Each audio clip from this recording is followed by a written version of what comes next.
preocupação dos brasileiros com a criminalidade e a violência voltou a ter tendência de alta.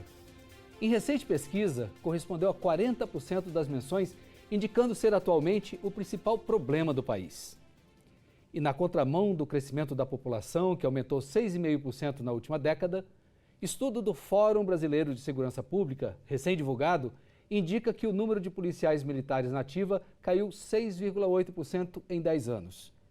E que o contingente de policiais civis e científicos recuou em 2% em todo o país no mesmo período. Quais são os motivos que levaram a essa redução da força policial? O que pode ser feito e o que já está sendo feito para reverter esses dados e repor o quadro de policiais? E como fica a população em meio a essa sensação de insegurança provocada por uma menor presença das forças policiais nas ruas? Eu sou William França e para tratar desses temas recebo hoje a deputada delegada Catarina do PSD de Sergipe e o deputado Capitão Alden do PL da Bahia. Deputados, sejam muito bem-vindos ao Câmara Debate. Eu vou recepcioná-los com a primeira pergunta invertida aqui. O que a população tem realmente essa sensação de que há um aumento da insegurança? É por conta dessa redução da força policial? Começar com a senhora. Com certeza. A sensação de insegurança perpassa também pela diminuição do efetivo. Nós temos aí, ao longo do tempo, um aumento da população no nosso país, nos estados, no nosso país de forma geral, e uma diminuição do efetivo das forças policiais, seja da Polícia Civil, da Polícia Militar, da Polícia Penal. E isso, ela vai é uma contramão, vai na contramão da história. Por quê? Enquanto a população aumenta, enquanto a criminalidade também aumenta e se especializa cada vez mais, as forças de segurança se retraem. Então, nós temos que ter uma visão mais ampla sobre essa situação, porque em muitos governos se fala em gasto com segurança pública. Segurança pública é muito cara. E eu não falo em gasto, eu sempre falo em investimento. Quando você faz um concurso público para policiais civis, militares, polícia penal, guardas municipais, você não está gastando dinheiro, você está investindo, porque a população precisa se sentir segura. Então, ela precisa ter uma delegacia de polícia aberta em seu município. Quantos municípios pequenos, e aí eu dou o exemplo do meu estado de Sergipe, são 75 municípios, capitão. Então, em quantos municípios, as delegacias, em todos nós temos delegacias, graças a Deus. Mas nós precisamos que essas delegacias elas funcionem efetivamente para que a população possa ser atendida, porque ninguém procura uma delegacia de polícia se não estiver com um problema. E eu costumo dizer também que delegacia não é bodega, que a gente, quando não tem movimento, fecha. Bodega que é assim, sabe o que é bodega, né? No interior. Então, bar, né? É um barzinho, uma bodeguinha, quando não tem movimento, fecha. Delegacia não pode se dar esse luxo. Delegacia tem que estar aberta, é um pronto-socorro. É um plantão. Né? É um plantão, onde uma mulher vítima de violência vai recorrer, onde uma criança vítima vai recorrer, onde uma pessoa que foi vítima de um furto, de um roubo, vai recorrer naquele momento. Até porque as ocorrências não têm horário, né? Não tem horário para acontecer. Então, para isso, a gente precisa de gente. A nossa maior matéria-prima, capitão, é o ser humano, exatamente. É o profissional bem capacitado no local certo, na hora certa. Muito bem. Queria ouvir o senhor, deputado. A população realmente tem essa sensação de insegurança demonstrada nas pesquisas, é por conta também dessa redução do número de policiais nas ruas? Sim. Primeiramente, queria parabenizar e agradecer pela oportunidade. Eu acho que essa é uma temática extremamente importante e nada melhor do que profissionais de segurança pública falar sobre segurança pública. Com data vênia, muitos profissionais de todas as áreas falam a todo momento sobre segurança pública, se intitulando especialistas em segurança pública, e a gente sabe que, de fato, nós que somos profissionais de segurança pública, no meu caso especificamente, eu tenho 22 anos já no serviço ativo na Polícia Militar da Bahia. Antes de estar deputado federal, atuei como capitão da PM por conta da minha carreira policial militar, então a gente tem uma larga experiência disso. Bom, essa questão do efetivo policial, seja ele na Polícia Militar ou na Polícia Civil, é fator preponderante e que, obviamente, faz com que a população ela possa ter uma maior sensação de insegurança, principalmente quando o serviço de natureza policial ela lhe falta. né? Por exemplo, vou dar um caso muito específico do meu estado. Nós somos hoje quase 15 milhões de habitantes no estado da Bahia. Somos 417 municípios. E ao longo dos 22 anos da Polícia Militar, nós mantivemos o mesmo efetivo de quando eu entrei há 22 anos atrás. O efetivo nosso, quando eu ingressei na Polícia Militar em 2002, era de 29 mil homens. Hoje, passados 22 anos, eu tenho 28.500 policiais militares em toda a Bahia, quando a LOB, que é a lei que trata do efetivo da nossa corporação, estabeleceria, até por conta dessa quantidade, né, essa demanda populacional que vem crescendo a cada ano, estabelecia 47 mil policiais militares.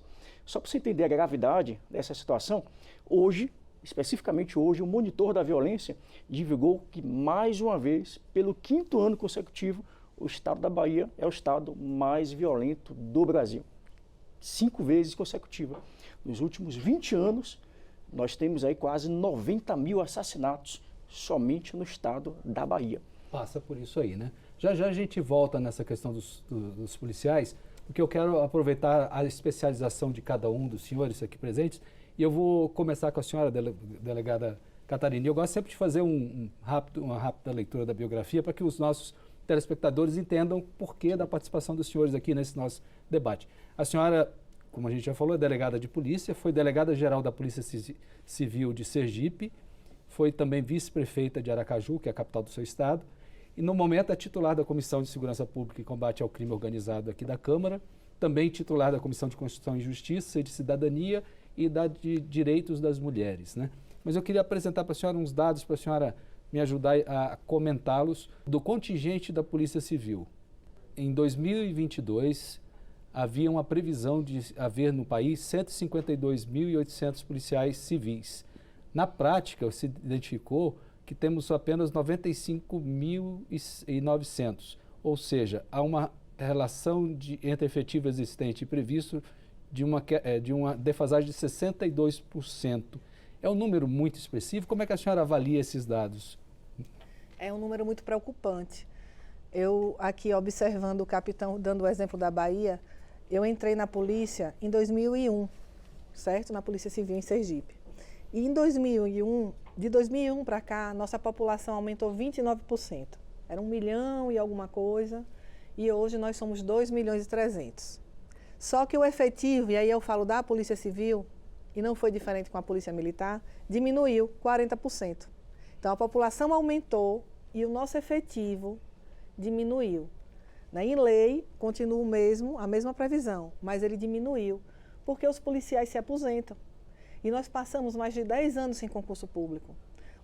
A gente conseguiu fazer concurso público para a Polícia Civil em 2014, para você ter uma ideia. Então, assim, de 2014, quando os policiais começaram a entrar, a serem convocados, delegados, agentes, escrivães, né? Nós tivemos o concurso em 2014 e depois em 2021, 2014, 2018, 2021. Deu uma virada de chave em Sergipe. Nós éramos considerados o 3º estado mais violento do país em número de homicídios.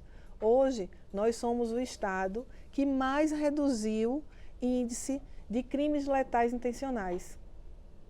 Graças a senhora aponta, entre outros fatores, esse de ter um aumento, no caso da Polícia Civil, é que investiga, que vai atrás e acaba prendendo os culpados. Porque o papel da Polícia Civil é preponderante, de todo o arcabouço de segurança pública, porque a gente tem que trabalhar de forma integrada, não é, capitão? Porque sim, um vai complementar o outro.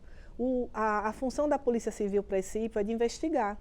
Então, uma investigação bem feita, ela vai coibir a formação do crime organizado. Isso parte da Polícia Civil, da investigação. Como a Polícia Militar, a prevenção, a análise de manchas criminais. Então, quando a gente começa a trabalhar de forma integrada, o índice de criminalidade ele tende a baixar. Foi isso que aconteceu em Sergipe. Então, houve concursos para a Polícia Civil, Polícia Militar, perícia, nesse mesmo período que eu estou falando. E isso fez com que nós pudéssemos trabalhar cada vez mais de forma integrada. Então, esse trabalho integrado foi que proporcionou que Sergipe hoje ele tenha uma redução de 23% no índice de criminalidade, que é muito maior que a média nacional, que foi 4%. Tudo bem. Eu agora quero fazer a mesma análise com o senhor e também fazer a mesma questão. O senhor está aqui também no seu primeiro mandato como a senhora, eu esqueci dessa informação. O senhor é bacharel em Segurança Pública pela Academia de Polícia Militar da Bahia, com especialização em Análise Criminal e Prevenção à Violência, Promoção da Justiça, Segurança e Cidadania. É titular da Comissão de Segurança Pública aqui na Casa e Combate ao Crime Organizado e suplente na Comissão de Direitos Humanos, Minorias e Igualdade Racial. Eu vou apresentar agora os dados dos números relativos a policiais militares. Em 2022, havia uma previsão de ter quase 585 mil. Na prática, efetivamente, temos apenas 404 mil policiais. Tem uma defasagem um pouco maior do que da questão da civil, ela quase 70%. Como o senhor avalia esses dados? Perfeito. Isso aí demonstra uma tendência na maioria dos estados brasileiros. A Bahia não é diferente. Como eu havia dito, eu tenho 22 anos de atividade policial militar e há 22 anos nós tínhamos 29 mil homens e mulheres atuando ativamente no serviço policial. Hoje, 22 anos depois, 28.500 é o nosso efetivo, quando a lei estabelece que seria 47 mil policiais. Então hoje temos aí mais de 16 mil policiais como déficit. Isso apenas do estado da Bahia? Somente no estado da Bahia. Com a Polícia Civil, a situação é muito pior. Nós temos hoje, nesse mesmo estado, com quase 15 milhões de habitantes, 417 municípios, eu tenho 5.300 policiais civis para todo o estado. E com um detalhe, em 200 cidades não existe um policial civil, não existe na polícia. De 417, em 200 não existe polícia civil. Não há nem delegacias. Não no há. caso de Sergipe, a senhora informou que há todos os municípios. Exatamente. E em sim, de 417, não existe delegados titulares. Grande parte deles são delegados metropolitanos, são delegados regionais que acumulam com 2, 3, 4, 5 ou mais cidades para dar conta. Isso tudo vai sendo um acúmulo, como o senhor falou, e vai dificultando o trabalho, né? Ela mesma disse aqui que uma das atividades principais do investigador de polícia civil é investigar, apurar crimes. E saiu agora um resultado, ano passado, até pela Comissão de Segurança Pública, pela ADEPOL, Associação dos Delegados de Polícia Civil do Brasil, que apontou, fez um levantamento em todos os estados brasileiros e a quantidade de resolução de crimes, inquéritos instaurados e quantos desses inquéritos eram encaminhados para o Ministério Público e, consequentemente, enviados para a Justiça.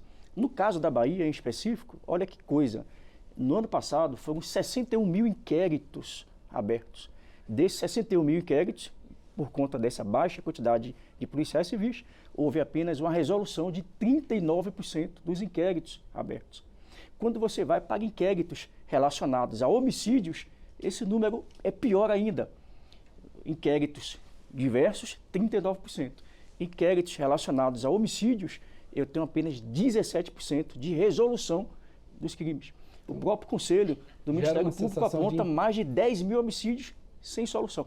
Então, essa falta de efetivo da Polícia Civil, em especial, faz com que não haja elucidação de crimes, não haja apresentação de eventuais autores, apresentando sua materialidade, as provas necessárias para que o juiz possa cumprir com seu papel.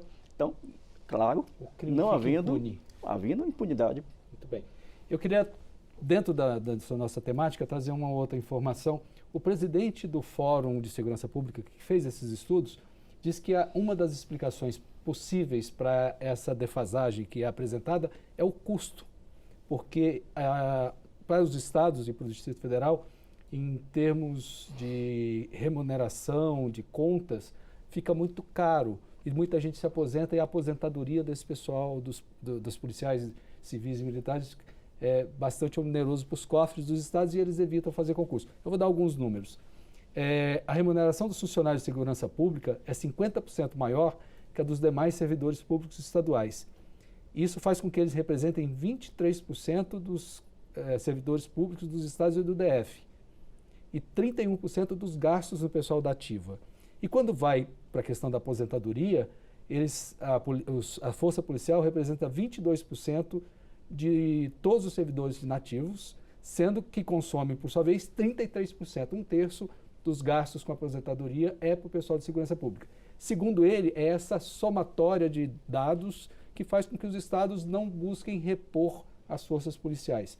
Queria colocar na mesa esse tema e saber dos senhores a opinião sobre isso. Então, lógico que para tudo tem um custo, mas um governo que se preocupa realmente com a sua população, ele vai ter que colocar na balança onde ele quer investir.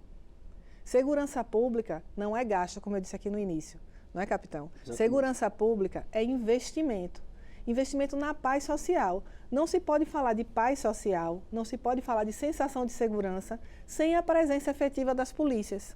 Nós podemos otimizar? Podemos, através de capacitação. Existem muitas formas de se fazer, através da questão da tecnologia, né? Muitas coisas podem ser feitas, mas num país subdesenvolvido como o nosso, onde a criminalidade ela é latente, onde não se faz a cultura da paz, onde não se ensina às pessoas a cultura da paz, não se tem esse hábito. Né? No Nordeste, por exemplo, tudo, né? Existe uma cultura muito mais, como é que eu posso falar, violenta muitas vezes. Né? Tudo é resolvido na questão da honra. Né? Então, assim, onde não se investe em educação, porque antes da segurança vem a educação, não se investe em educação, aí quer se falar de gasto com segurança. Então, o governo, né, os governos, eles têm que entender o que eles querem. Eles querem uma população que se sinta segura, que efetivamente esteja segura, que é uma polícia especializada, porque uma polícia especializada não é barato. Não pode ser. Um policial militar que sai de sua casa para defender a população, ele é a última barreira. Um policial civil que sai também, ele é a última barreira entre a criminalidade e as pessoas de bem, a sociedade. Então, você quer que esse policial bem remunerado ou mal remunerado? Esse policial, ele vai morar junto com os bandidos ou ele vai morar em um local digno, onde ele possa se sustentar e sustentar bem sua família, onde ele possa tratar de sua saúde mental, porque hoje o índice de suicídio e de problemas mentais dentro das corporações é enorme. Tanto da civil quanto da militar. Isso. Então, assim, se eu disser aqui que os policiais são bem remunerados, de forma geral no nosso país, eu estaria mentindo.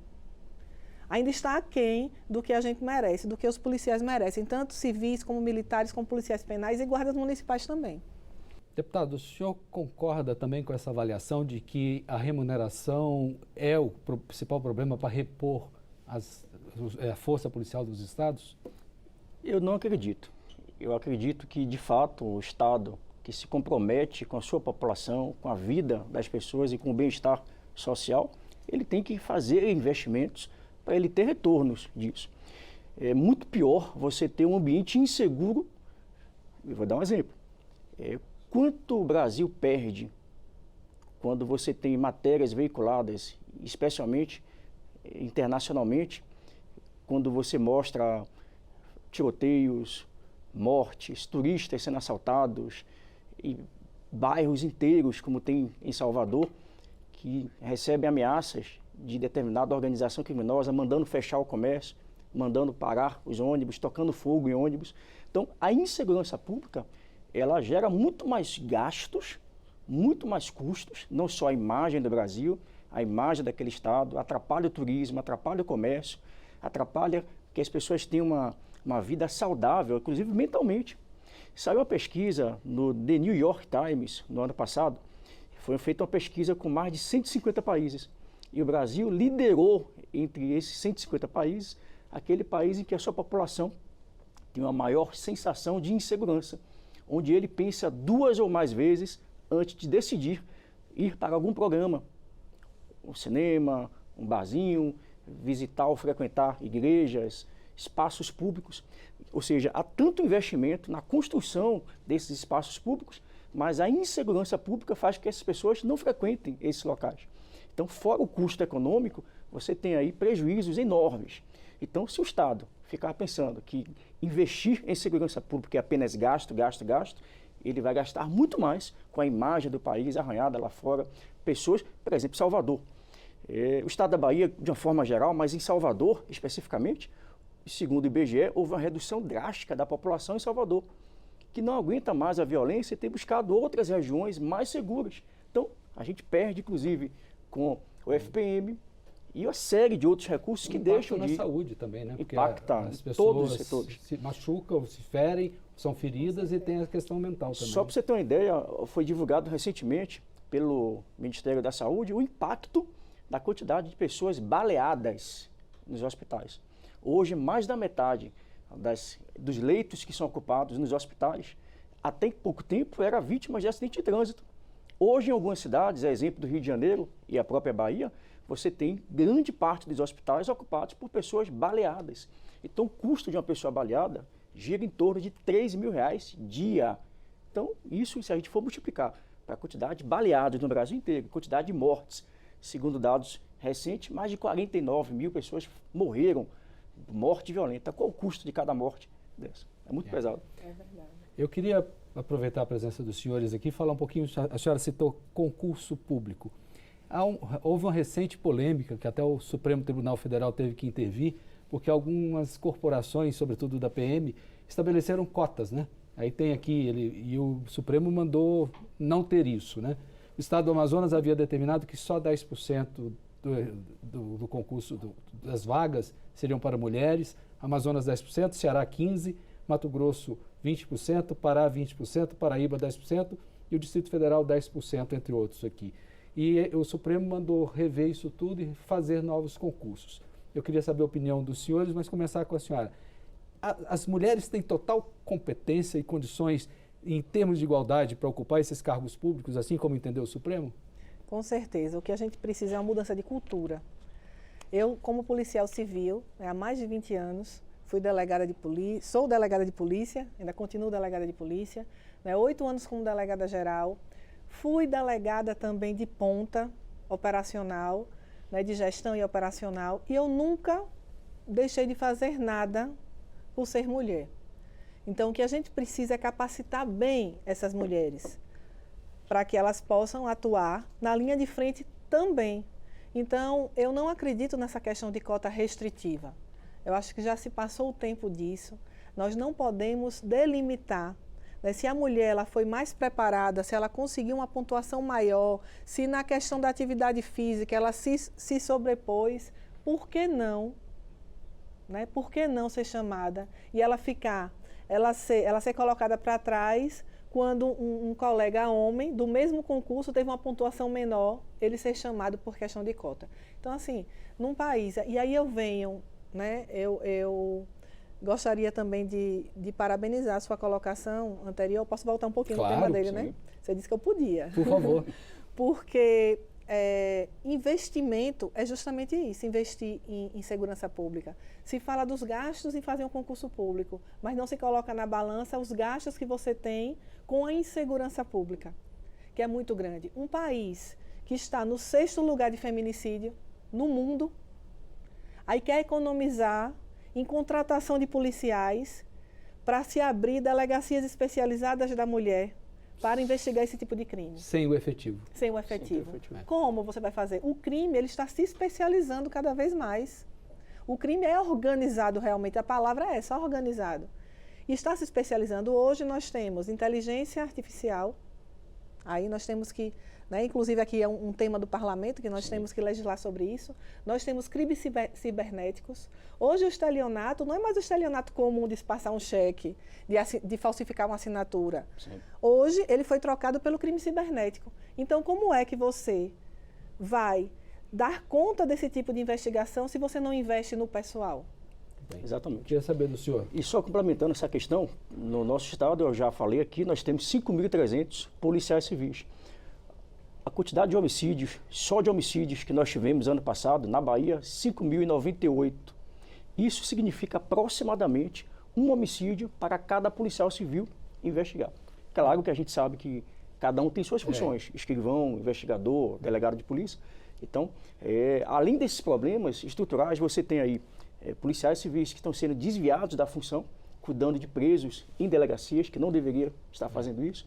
Isso faz com que o efetivo não seja utilizado realmente na investigação criminal, na elucidação de crimes. Eu queria saber a sua opinião sobre a participação das mulheres nas forças policiais. Olha, eu tenho vários exemplos no mundo inteiro onde isso já se avançou há muito tempo. O Exército de Israel é um dos maiores exemplos disso, onde a mulher, inclusive, ela é colocada na linha de frente, na batalha, no confronto, e não há divisão de competências atribuídos a gênero, ou relacionado a gênero, ou sexo. Então, eu acredito que todo ser humano, seja ele homem ou mulher, seja ele branco ou negro, seja ele homossexual ou não, ele tem que ter avaliações específicas para se verificar se ele tem condições para exercer a atividade policial. Então, eu acho que as corporações, elas precisam estabelecer critérios objetivos. Se a minha função exige que eu faça isso, aquilo, aquilo outro, qual é a preparação que eu preciso ter para que seja ele homem ou mulher, branco, negro, homossexual, heterossexual, possa desempenhar bem a sua função. Isso. Então, eu sou contra qualquer tipo de cota, seja para homem, para mulher ou quaisquer gêneros, porque ambos podem, se bem treinados, desenvolver bem a sua função. O diretor nos informa que nosso tempo se esgotou. E ainda pena, tinha outros eu assuntos. Gostando tanto. 30 segundos, uma avaliação da senhora, o que pode ser feito para reverter esse quadro?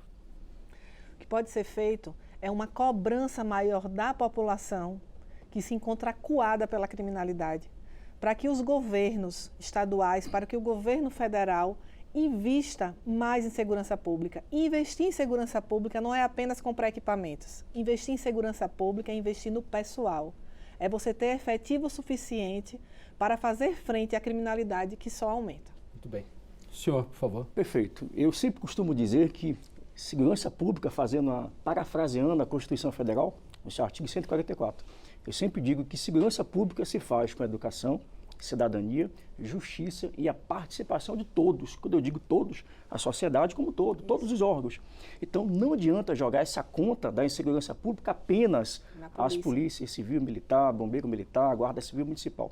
Todos nós sabemos as nossas responsabilidades, as nossas limitações, e é preciso que a população entenda que esse jogo tem que ser jogado por todos e colaborar e contribuir para que cada vez mais policiais tenham a coragem, tenham o destemor de continuar enfrentando o crime.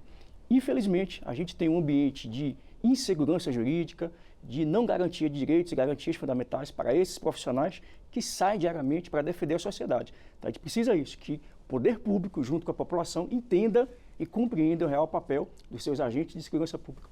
Senhores, muitíssimo obrigado pela participação aqui hoje. Já temos outros temas que sequer foram tocados aqui, porque o assunto é muito amplo. Agradeço a participação dos senhores. Eu conversei com a delegada Catarina, deputada pelo PSD de Sergipe, e com o deputado Capitão Alden, do PL da Bahia, no Câmara Debate, que tratou da redução do número de policiais em todo o país. Quer acompanhar mais debates como esse? Acesse o nosso portal na internet, câmara.leg.br, e também as nossas redes sociais. Para rever e compartilhar este programa, busque o canal da Câmara no YouTube. Muito obrigado por sua atenção.